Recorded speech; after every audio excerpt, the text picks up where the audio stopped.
अन्नपूर्णे सदा पूर्णे शङ्करप्राणवल्लभे ज्ञानवैराग्यसिद्ध्यर्थम् भिक्षां देहि च पार्वती माता च पार्वती देवी पिता देवो महेश्वरः बान्धवा शिवभक्ताश्च स्वदेशो भुवनत्रयम्। ಸದಾಶಿವಸಮಾರಂಭಾಂ ಶಂಕರಾಚಾರ್ಯಮಧ್ಯಮಾಂ ಅಸ್ಮದಾಚಾರ್ಯಪರ್ಯಂತಾಂ ವಂದೇ ಗುರು ಪರಂಪರಾಂ. ಜಗದ್ಗುರು ಮಹಾಸ್ವಾಮಿಗಳವರು ಕಾಶಿ ಕ್ಷೇತ್ರಕ್ಕೆ ಆಗಮಿಸಿದ ಸಂದರ್ಭದಲ್ಲಿ ಅಲ್ಲಿರುವಂತಹ ಪ್ರಮುಖ ಪಂಡಿತರು, ವೇದಶಾಸ್ತ್ರ ಪಂಡಿತರು ಮತ್ತು ಅನ್ನಪೂರ್ಣ ದೇವಾಲಯದ ಮಹಂತ್ ಅವರು, ಹಾಗೆಯೇ ಕಾಶಿ ನರೇಶ್ ಅಂದರೆ ಕಾಶಿಯ ಮಹಾರಾಜ ವಂಶಸ್ಥರು ಮತ್ತು ವಿಶ್ವೇಶ್ವರ ದೇವಸ್ಥಾನದ ಆಡಳಿತ ಮಂಡಳಿಯ ಸದಸ್ಯರು ಮೊದಲಾದ ಗಣ್ಯ ವ್ಯಕ್ತಿಗಳೆಲ್ಲರೂ ಸಹ ಶ್ರೀ ಜಗದ್ಗುರು ಮಹಾಸ್ವಾಮಿಗಳವರಿಗೆ ಪೂರ್ಣ ಕುಂಭ ಸ್ವಾಗತವನ್ನು ನೆರವೇರಿಸಿ ಶೃಂಗೇರಿ ಶಂಕರ ಮಠದವರೆಗೆ ಶೋಭಾ ಯಾತ್ರೆಯಲ್ಲಿ ಕರೆದುಕೊಂಡು ಬಂದಿರುತ್ತಾರೆ. ಅದಾದ ನಂತರ ಜಗದ್ಗುರು ಮಹಾಸ್ವಾಮಿಗಳವರಿಗೆ ಧೂಳಿ ಪಾದ ಪೂಜೆ ಮತ್ತು ನಾಗರಿಕರಿಂದ ಸ್ವಾಗತ ಸಭೆ ಇತ್ಯಾದಿಗಳನ್ನು ನೆರವೇರಿಸಲಾಗುತ್ತದೆ. ವಾರಾಣಸಿ ಕ್ಷೇತ್ರದ ವರ್ಧವಾನ್ ಕೋಟೆಯಲ್ಲಿರುವಂತಹ ಶ್ರೀ ಶೃಂಗೇರಿ ಶಂಕರ ಮಠದಲ್ಲಿ ಆ ದಿನ ಜಗದ್ಗುರು ಮಹಾಸ್ವಾಮಿಗಳವರು ಶಾರದಾ ಚನ್ನಮೌಳೀಶ್ವರ ಪೂಜೆಯನ್ನು ನೆರವೇರಿಸುತ್ತಾರೆ. ಮಾಘ ಶುಕ್ಲ ತದಿಗೆಯು ಶೃಂಗೇರಿ ಜಗದ್ಗುರು ಮಹಾಸಂಸ್ಥಾನದ ಇತಿಹಾಸದಲ್ಲಿ ಒಂದು ವಿಶಿಷ್ಟವಾದ ದಿನವಾಗಿದೆ. ಶೃಂಗೇರಿ ಶಾರದಾ ಪೀಠದ 36ನೇ ಅಧಿಪತಿಗಳಾದಂತಹ ಜಗದ್ಗುರು ಶ್ರೀ ಶ್ರೀ ಭಾರತೀ ತೀರ್ಥ ಮಹಾಸ್ವಾಮಿಗಳವರು ಸುಮಾರು 5-6 ವರ್ಷಗಳ ಕಾಲ ತಮ್ಮ ಶಿಷ್ಯರಿಗೆ ಶಾಸ್ತ್ರ ಅಧ್ಯಾಪನವನ್ನು ಮಾಡಿ ಬ್ರಹ್ಮಚಾರಿಗಳಾದಂತಹ ತಮ್ಮ ಶಿಷ್ಯರಿಗೆ ಸನ್ಯಾಸ ದೀಕ್ಷೆಯನ್ನು ಅನುಗ್ರಹಿಸಿ ಶ್ರೀ ವಿಧುಶೇಖರ ಭಾರತಿ ಎಂಬುವಂತಹ ಯೋಗ ಪಟ್ಟವನ್ನು ನೀಡಿರುತ್ತಾರೆ. ಈ ಕಾರ್ಯಕ್ರಮವು 2015ನೇ ಇಸವಿ ಎಂದರೆ ಜಯನಾಮ ಸಂವತ್ಸರದ ಮಾಘ ಶುಕ್ಲ ತದಿಗೆಯೆಂದು ನೆರವೇರಿತು. ಜಗದ್ಗುರು ಮಹಾಸ್ವಾಮಿಗಳವರು ಪ್ರತಿ ವರ್ಷವೂ ತಮ್ಮ ಸನ್ಯಾಸ ದೀಕ್ಷೆಯಾದಂತಹ ಆ ಶುಭ ದಿನದಂದು ಶ್ರೀಮಠದ ಎಲ್ಲಾ ದೇವತೆಗಳ ದರ್ಶನವನ್ನು ಮಾಡಿ ಶ್ರೀ ಶಾರದಾಮ್ಮನವರ ಸನ್ನಿಧಿಗೆ ಚಿತ್ತೈಸಿ ಅಮ್ಮನವರ ಮಂಗಳಾರತಿಯಲ್ಲಿ ಭಾಗವಹಿಸಿ ಅಮ್ಮನವರಲ್ಲಿ ವಿಶೇಷವಾಗಿ ಪ್ರಾರ್ಥನೆಯನ್ನು ಮಾಡಿ ಅದಾದ ನಂತರ ಶೃಂಗೇರಿಯ ಮಧ್ಯ ಭಾಗದಲ್ಲಿರುವಂತಹ ಈಶ್ವರಗಿರಿಯ ಶ್ರೀ ಭವಾನಿ ಮಹಾನಿಕರೇಶ್ವರ ಸ್ವಾಮಿಯ ಸನ್ನಿಧಿಯಲ್ಲಿ ವಿಶೇಷವಾದ ಪೂಜೆಯನ್ನು ನೆರವೇರಿಸುವಂತಹ ಒಂದು ಸಂಪ್ರದಾಯವನ್ನು 10 ವರ್ಷಗಳಿಂದ ನಡೆಸಿಕೊಂಡು ಬರುತ್ತಿದ್ದಾರೆ. ಈ ವರ್ಷ ಜಗದ್ಗುರು ಮಹಾಸ್ವಾಮಿಗಳವರು ಕಾಶಿ ಕ್ಷೇತ್ರದಲ್ಲಿ ಇದ್ದಂತಹ ಈ ಸಂದರ್ಭದಲ್ಲಿ ತಮ್ಮ ಸನ್ಯಾಸ ಸ್ವೀಕಾರದ ದಿನವೂ ಬಂದಿರುವುದರಿಂದ ಹಲವಾರು ಧಾರ್ಮಿಕ ಆಚರಣೆಗಳನ್ನು ಕಾಶಿ ಕ್ಷೇತ್ರದಲ್ಲಿಯೇ ನೆರವೇರಿಸುತ್ತಾರೆ.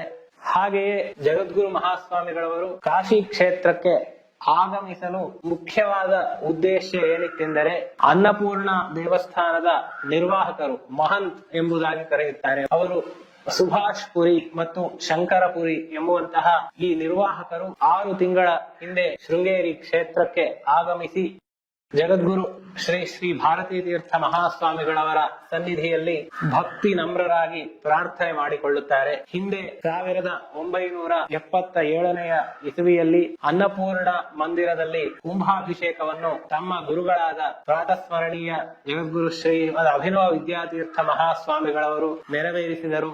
ಆ ಸಂದರ್ಭದಲ್ಲಿ ತಾವು ಸಹ ಆ ಕುಂಭಾಭಿಷೇಕ ಮಹೋತ್ಸವದಲ್ಲಿ ಭಾಗವಹಿಸಿ ನಮ್ಮನ್ನೆಲ್ಲ ಅನುಗ್ರಹಿಸಿದ್ದೀರಿ. ಹಾಗೆಯೇ ಈಗ ಶ್ರೀ ಅನ್ನಪೂರ್ಣ ದೇವಿಯ ಕುಂಭಾಭಿಷೇಕ ಮತ್ತು ಅಷ್ಟಬಂಧ ಸಂಯೋಜನೆ ಇತ್ಯಾದಿ ಧಾರ್ಮಿಕ ಕಾರ್ಯಕ್ರಮಗಳು ನೆರವೇರಬೇಕು.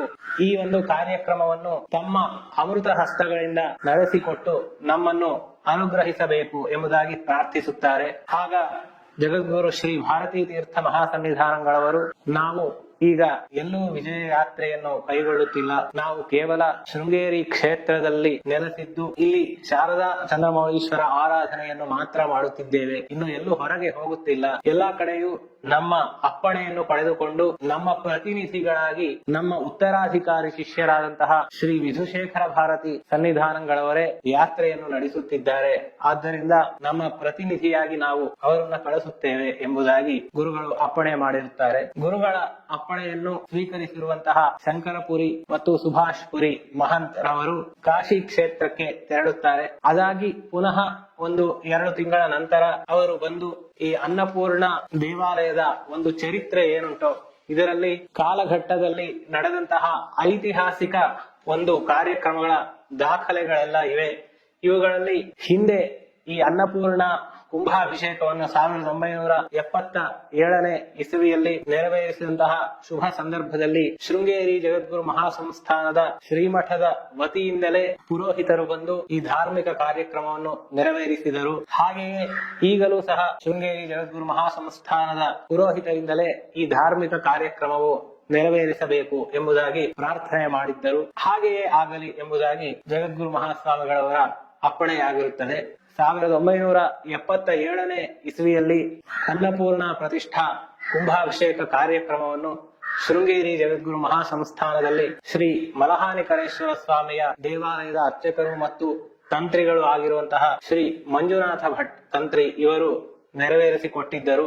ಹಾಗೆಯೇ ಈಗಲೂ ಸಹ ಶ್ರೀಮಠದ ಪುರೋಹಿತರು ಆದಂತವರೇ ಈ ಕಾರ್ಯಕ್ರಮವನ್ನು ನೆರವೇರಿಸುತ್ತಾರೆ ಎಂಬುದಾಗಿ ಅಪ್ಪಣೆಯಾಗಿರುತ್ತದೆ. ಈ ಕಾರ್ಯಕ್ರಮದ ಅಂಗವಾಗಿ ಲೋಕ ಕಲ್ಯಾಣಾರ್ಥ ಸಹಸ್ರಚಂಡಿ ಮಹಾಯಾಗ, ಮಹಾರುದ್ರ ಮಹಾಯಾಗ, ಕೋಟಿ ಕುಂಕುಮಾರ್ಚನೆ ಮತ್ತು ಅಯುತ ಮೋದಕ ಮಹಾಗಣಪತಿ ಯಾಗ ಇತ್ಯಾದಿಗಳನ್ನು ಸಹ ನೆರವೇರಿಸಲಾಯಿತು. ಇವುಗಳು ಸಹ ಶ್ರೀ ಜಗದ್ಗುರು ಮಹಾಸ್ವಾಮಿಗಳವರ ದಿವ್ಯ ಸಾನ್ನಿಧ್ಯದಲ್ಲಿ ಶೃಂಗೇರಿ ಮಠದ ವಿದ್ವಾಂಸರುಗಳಿಂದ ನೆರವೇರಿಸಲಾಯಿತು. ಶೃಂಗೇರಿ ಶ್ರೀಮಠದ ವೇದ ವಿದ್ವಾಂಸರಾದ ಶ್ರೀರಾಮಚಂದ್ರ ಶರ್ಮಾ ಇವರು ಅಯುತ ಮೋದಕ ಮಹಾಗಣಪತಿ ಯಾಗವನ್ನು ನಡೆಸಿಕೊಟ್ಟಿರುತ್ತಾರೆ.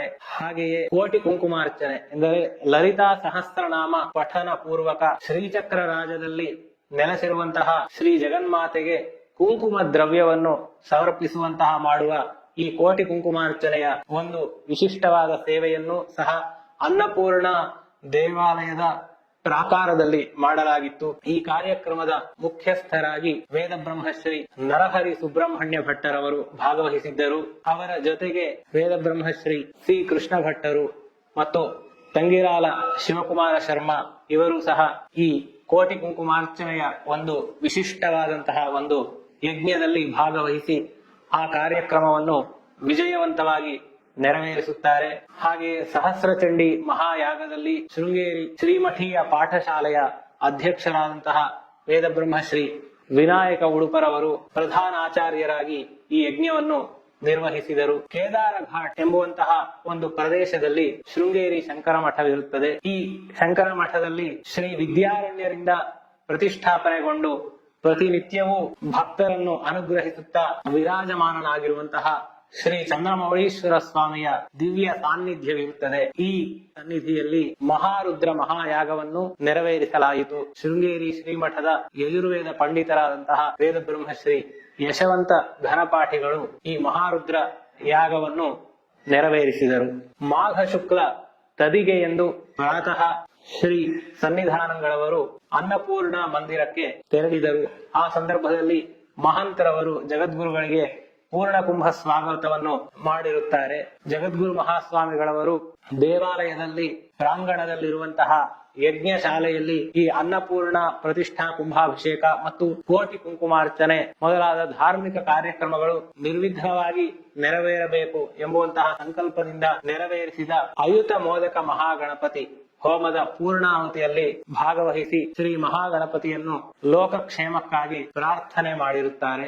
ಅದಾದ ನಂತರ ಕೋಟಿ ಕುಂಕುಮಾರ್ಚನೆಯ ಮಹಾ ಸಂಕಲ್ಪವನ್ನು ನೆರವೇರಿಸಿ ಕೋಟಿ ಕುಂಕುಮಾರ್ಚನೆಯ ಋತ್ವಿಜರಿಗೆ ಫಲವನ್ನು ಅನುಗ್ರಹಿಸಿ ಕಾರ್ಯಕ್ರಮವನ್ನು ಪ್ರಾರಂಭಿಸಲು ಅಪ್ಪಣೆಯನ್ನು ನೀಡಿ ಜಗನ್ಮಾತೆಯಾದಂತಹ ಅನ್ನಪೂರ್ಣೇಶ್ವರಿಯ ದರ್ಶನ, ಕಾಶಿ ಕ್ಷೇತ್ರದಲ್ಲಿರುವಂತಹ ಢುಂಢಿ ವಿನಾಯಕ ಎಂಬುವಂತಹ ನಾಮದಿಂದ ಪ್ರಸಿದ್ಧನಾದ ಗಣಪತಿಯನ್ನು ದರ್ಶಿಸಿ ಅಲ್ಲಿಂದ ಮುಂದೆ ತೆರಳಿರುತ್ತಾರೆ. ವಿಶ್ವೇಶಂ ಮಾಧವಂ ಢುಂಢಿಂ ದಂಡಪಾಣಿಂಚ ಭೈರವಂ ವಂದೇ ಕಾಶೀಂ ಗುಹಾಂ ಗಂಗಾಂ ಭವಾನೀಂ ಮಣಿಕರ್ಣಿಕಾಂ ಎಂಬುವಂತಹ ಒಂದು ಪ್ರಸಿದ್ಧವಾದ ಶ್ಲೋಕವು ಕಾಶಿ ಕ್ಷೇತ್ರದಲ್ಲಿರುವಂತಹ ಪ್ರಸಿದ್ಧವಾದಂತಹ ದೇವರ ಒಂದು ಸ್ತುತಿ ರೂಪವಾದಂತಹ ಶ್ಲೋಕವಾಗಿದೆ. ಕಾಶಿಯಲ್ಲಿ ನೆಲೆಸಿರುವಂತಹ ಆ ಜ್ಯೋತಿರ್ಲಿಂಗ ರೂಪಿಯಾದಂತಹ ವಿಶ್ವೇಶ್ವರನನ್ನು ಸ್ತುತಿಸಲಾಗಿದೆ. ಹಾಗೆಯೇ ಮಾಧವಂ ಎಂಬುವಂತಹ ಪದದಿಂದ ಬಿಂದು ಮಾಧವ ಸ್ವಾಮಿಯನ್ನು ಸ್ತುತಿಸಲಾಗಿದೆ. ಈ ಬಿಂದು ಮಾಧವ ಸ್ವಾಮಿಯು ಪಂಚಗಂಗಾ ಘಾಟ್ ಎಂಬುವಂತಹ ಪ್ರದೇಶದಲ್ಲಿ ನೆಲೆಸಿ ಭಕ್ತರನ್ನು ಅನುಗ್ರಹಿಸುತ್ತಿದ್ದಾನೆ. 5 ನದಿಗಳ ಒಂದು ದಿವ್ಯ ಸಾನ್ನಿಧ್ಯವಿರುವಂತಹ ಗಂಗಾ, ಯಮುನಾ, ಸರಸ್ವತಿ ಮತ್ತು ಕಿರಣ, ಧೂತಪಾಪ ಎಂಬುವಂತಹ 5 ನದಿಗಳ ಒಂದು ಸಾನ್ನಿಧ್ಯ ಈ ಪಂಚಗಂಗಾ ಘಾಟ್ ನಲ್ಲಿದೆ. ಆ ಗಂಗಾ ತೀರದಲ್ಲಿ ಶ್ರೀ ಬಿಂದು ಮಾಧವ ಸ್ವಾಮಿಯು ನೆಲೆಸಿದ್ದಾನೆ. ಜಗದ್ಗುರು ಮಹಾಸ್ವಾಮಿಗಳವರು ಮಾಘ ಶುಕ್ಲ ತದಿಗೆ ಎಂದರೆ ತಮ್ಮ ಸನ್ಯಾಸ ಸ್ವೀಕಾರವಾದಂತಹ ಶುಭ ದಿನದಂದು ಪ್ರಾತಃ ಸುಮಾರು 11 ಗಂಟೆಯ ಸಮಯದಲ್ಲಿ ಅನ್ನಪೂರ್ಣ ಮಂದಿರದಿಂದ ಪಂಚಗಂಗಾ ಘಾಟ್ ನಲ್ಲಿರುವಂತಹ ಬಿಂದು ಮಾಧವ ಸ್ವಾಮಿಯ ದೇವಾಲಯಕ್ಕೆ ಚಿತ್ತೈಸಿ ವಿಷ್ಣು ಸಹಸ್ರನಾಮವನ್ನು ಪಠಿಸುತ್ತಾ ಲಕ್ಷ ತುಳಸಿ ದಳಗಳಿಂದ ಬಿಂದು ಮಾಧವ ಸ್ವಾಮಿಗೆ ಲಕ್ಷಾರ್ಚನೆಯನ್ನು ನೆರವೇರಿಸಿ ಮಹಾ ನೈವೇದ್ಯ, ಮಹಾ ನೀರಾಜನಾದಿಗಳನ್ನು ಸಮರ್ಪಿಸಿ ಶ್ರೀ ಶಂಕರ ಭಗವತ್ಪಾದಾಚಾರ್ಯರು ರಚಿಸಿರುವಂತಹ ವಿಷ್ಣು ಷಟ್ಪದಿ ಸ್ತೋತ್ರವನ್ನು ಪಠಿಸುತ್ತಾ ಬಿಂದು ಮಾಧವ ಸ್ವಾಮಿಯನ್ನು ಪ್ರಾರ್ಥಿಸಿ ಅಲ್ಲೇ ಸಮೀಪದಲ್ಲಿರುವಂತಹ ಪಂಚಗಂಗಾ ಘಾಟ್ ನಲ್ಲಿರುವಂತಹ ಶೃಂಗೇರಿ ಶಂಕರ ಮಠಕ್ಕೆ ದಯಮಾಡಿಸಿದರು. ಈ ಒಂದು ಮಠವು ತುಂಬಾ ಪ್ರಾಚೀನವಾಗಿರುತ್ತದೆ. ಹಿಂದೆ ಬ್ರಹ್ಮಾನಂದ ಸರಸ್ವತಿ ಎಂಬುವಂತಹ ಯತಿವರ್ಯರು ಅವರು ಶೃಂಗೇರಿ ಜಗದ್ಗುರು ಶ್ರೀ ಶ್ರೀ ಸಚ್ಚಿದಾನಂದ ಶಿವಾಭಿನವ ನೃಸಿಂಹ ಭಾರತಿ ಮಹಾಸ್ವಾಮಿಗಳವರ ಮುಖಾರವಿಂದಗಳಿಂದ ಶಾಂಕರ ಭಾಷ್ಯವನ್ನು ಶ್ರವಣ ಮಾಡಿ ಕೃತಾರ್ಥರಾಗಿರುತ್ತಾರೆ. ಅಂಥವರು ಈ ಪಂಚಗಂಗಾ ಘಾಟ್ ನಲ್ಲಿ ಒಂದು ಮಠದಲ್ಲಿ ನೆಲೆಸಿದ್ದರು. ಬ್ರಹ್ಮಾನಂದ ಸರಸ್ವತಿ ಬ್ರಹ್ಮಾನಂದ ಮಠ ಎಂಬುವಂತಹ ಹೆಸರಿನಿಂದ ಪ್ರಖ್ಯಾತವಾದ ಆ ಮಠವನ್ನು ಶೃಂಗೇರಿ ಜಗದ್ಗುರುಗಳಿಗೆ ಸಮರ್ಪಿಸಿರುತ್ತಾರೆ. ಇದೀಗ ಪಂಚಗಂಗಾ ಘಾಟ್ ನಲ್ಲಿ ಶೃಂಗೇರಿ ಶಂಕರ ಮಠ ಎಂಬುದಾಗಿ ಪ್ರಸಿದ್ಧವಾಗಿದೆ. ಆ ಮಠಕ್ಕೆ ಜಗದ್ಗುರುಗಳವರು ಚಿತ್ತೈಸಿ ಆ ಮಠದಲ್ಲಿರುವಂತಹ ದತ್ತಾತ್ರೇಯ ಸ್ವಾಮಿ, ಶ್ರೀ ಶಂಕರ ಭಗವತ್ಪಾದಾಚಾರ್ಯರು, ಶ್ರೀ ಶಾರದಾಮ್ಮನವರು ಮತ್ತು ಮಹರ್ಷಿಗಳಾದ ಶ್ರೀ ಯಾಜ್ಞವಲ್ಕ್ಯರ ಮೂರ್ತಿಗಳಿಗೆ ಪುಷ್ಪಾಂಜಲಿಯನ್ನು ಸಮರ್ಪಿಸಿ ಮಂಗಳ ನೀರಾಜನವನ್ನು ನೆರವೇರಿಸಿ ಅಲ್ಲಿರುವ ಭಕ್ತಾದಿಗಳಿಗೆ ಅನುಗ್ರಹವನ್ನು ಮಾಡಿ ಅಲ್ಲಿಂದ ಪುನಃ ಗಂಗಾ ನದಿಯಲ್ಲಿ ದೋಣಿಯ ಮೂಲಕ ಕೇದಾರ ಘಾಟ್ಗೆ ಆಗಮಿಸಿ ಅಲ್ಲಿ ಗಂಗಾ ನದಿಯಲ್ಲಿ ಮಾಧ್ಯಾಹ್ನಿಕ ಸ್ನಾನವನ್ನು ಮತ್ತು ಜಪಾನುಷ್ಠಾನಗಳನ್ನು ನೆರವೇರಿಸಿ ಕೇದಾರ ಘಾಟ್ನಲ್ಲಿರುವಂತಹ ಶ್ರೀ ಕೇದಾರೇಶ್ವರ ಸ್ವಾಮಿಗೆ ವಿಶಿಷ್ಟವಾದ ಪೂಜೆಯನ್ನು ನೆರವೇರಿಸಿದರು.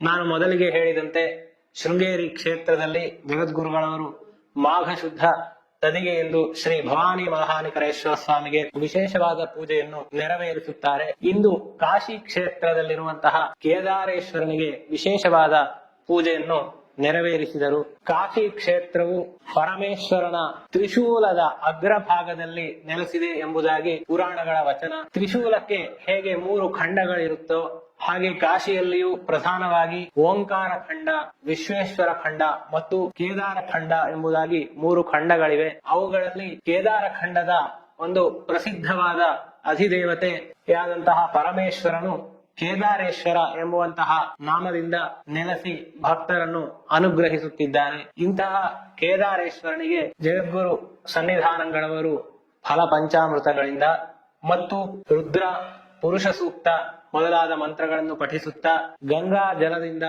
ಅಭಿಷೇಕವನ್ನು ನೆರವೇರಿಸಿ ರುದ್ರ ತ್ರಿಶತಿ ಶಿವಾಷ್ಟೋತ್ತರ ಮೊದಲಾದ ನಾಮಗಳಿಂದ ಬಿಲ್ವ ಪತ್ರೆಗಳಿಂದ ಅರ್ಚನೆಯನ್ನು ಮಾಡಿರುತ್ತಾರೆ. ಈ ಕೇದಾರೇಶ್ವರನು ಮಹಾ ಮಹಿಮಾ ಸಂಪನ್ನನಾಗಿರುತ್ತಾನೆ. ಕೇದಾರ ಎಂಬುವಂತಹ ಒಂದು ಪದಕ್ಕೆ ಸಂಸ್ಕೃತ ಭಾಷೆಯಲ್ಲಿ ಹೊಲ, ಗದ್ದೆ ಎಂಬುವಂತಹ ಅರ್ಥ. ಕೇದಾರೇಶ್ವರ ಎಂಬುವಂತಹ ನಾಮಕ್ಕೆ ಪುರಾಣಗಳಲ್ಲಿ ನಿರ್ವಚನ ಹೀಗೆ ಹೇಳಲಾಗಿದೆ. ಹೇಗೆ ಗದ್ದೆ ಹೊಲದಲ್ಲಿ ನೆಟ್ಟಂತಹ ಗಿಡ ಅಥವಾ ಬೀಜ ಎಂದರೆ ಧಾನ್ಯಗಳು ಮೊಳಕೆಯಾಗಿ ಬಂದು ಫಲವನ್ನು ನೀಡುತ್ತವೋ ಹಾಗೆಯೇ ಕೇದಾರೇಶ್ವರನ ಸನ್ನಿಧಿಯಲ್ಲಿ ಯಾರಾದರೂ ಭಕ್ತರು ತಮ್ಮ ಕಾಮನೆಗಳು ಎಂದರೆ ತಮ್ಮ ಪ್ರಾರ್ಥನೆಯನ್ನು ನೆರವೇರಿಸಿದಾಗ ಆ ಪ್ರಾರ್ಥನೆಗೆ ತಕ್ಷಣವೇ ಈಶ್ವರನು ಫಲ ಕೊಡುತ್ತಾನೆ. ಅವನಲ್ಲಿ ಯಾರು ಪ್ರಾರ್ಥನೆಯನ್ನು ಮಾಡುತ್ತಾರೋ ಆ ಪ್ರಾರ್ಥನೆ ಹಾಗೆ ಉಳಿಯುವುದಿಲ್ಲ, ಅದು ಫಲವನ್ನು ತಕ್ಷಣ ಕೊಡುತ್ತದೆ. ಆದ್ದರಿಂದಲೇ ಭಕ್ತೇಷ್ಟಾರ್ಥ ಪ್ರದಂತಹ ಆ ಈಶ್ವರನು ಕೇದಾರೇಶ್ವರ ಎಂಬುವಂತಹ ನಾಮದಿಂದ ಪ್ರಸಿದ್ಧನಾಗಿದ್ದಾನೆ ಎಂಬುದಾಗಿ ಆ ಕೇದಾರೇಶ್ವರನ ಮಹಾತ್ಮ್ಯವು ಪುರಾಣಗಳಲ್ಲಿ ಪ್ರಸಿದ್ಧವಾಗಿದೆ. ಗಂಗಾ ತೀರದಲ್ಲಿ ನೆಲೆಸಿರುವಂತಹ ಶ್ರೀ ಕೇದಾರೇಶ್ವರ ಸ್ವಾಮಿಗೆ ಸುಮಾರು 1.5 ಗಂಟೆಯ ಕಾಲ ಜಗದ್ಗುರು ಸನ್ನಿಧಾನಗಳವರು ವಿಶೇಷವಾದ ಪೂಜೆಯನ್ನು ನೆರವೇರಿಸಿ ಅಲ್ಲಿಂದ ವರ್ಧ್ವಾನ್ ಕೋಟೆಯಲ್ಲಿರುವಂತಹ ಶೃಂಗೇರಿ ಶಂಕರ ಮಠಕ್ಕೆ ದಯಮಾಡಿಸಿರುತ್ತಾರೆ.